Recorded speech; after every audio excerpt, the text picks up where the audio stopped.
Hello, my name is Carlos Torres, and for this assignment, I will be answering two questions. How can I use the leadership theories that I've learned to develop my own leadership skills? And have I ever worked with a difficult person? To begin, I believe it's important to develop more than one theory and skill in order for you to become a successful leader. I believe that it's important to become a democratic leader, a critical listener, and an active listener in order for you to become a successful leader. In chapter 3 of civil communications, it describes active listener as someone who is engaged into the person relaying a message. And critical listener is someone who is going to give feedback to the person who is giving a message. I believe this is important on top of democratic style of listening because as a leader, you work with all types of people, and it's important to know what they need and how they are feeling in order for you to work around those issues in order for the job to get done. Now, let's move on to the second question. Have I ever worked with a difficult person? And that answer is yes. My supervisor was a very difficult person to work with.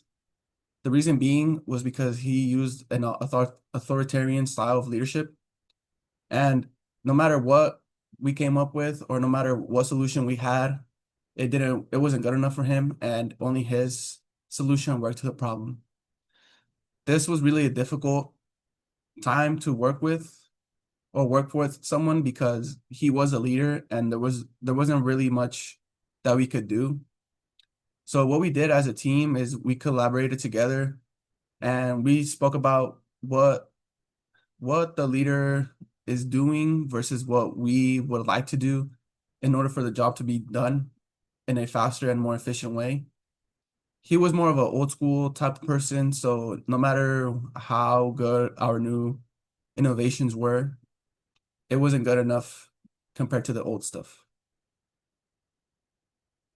And lastly, what I would have done differently during this time of challenge is I would have communicated with him in a more direct and formal way. I feel like I let my emotions get the best of me and I would just not storm off, but I would just give in to what he wanted to do instead of trying to get to him to know like what our steps were as a team.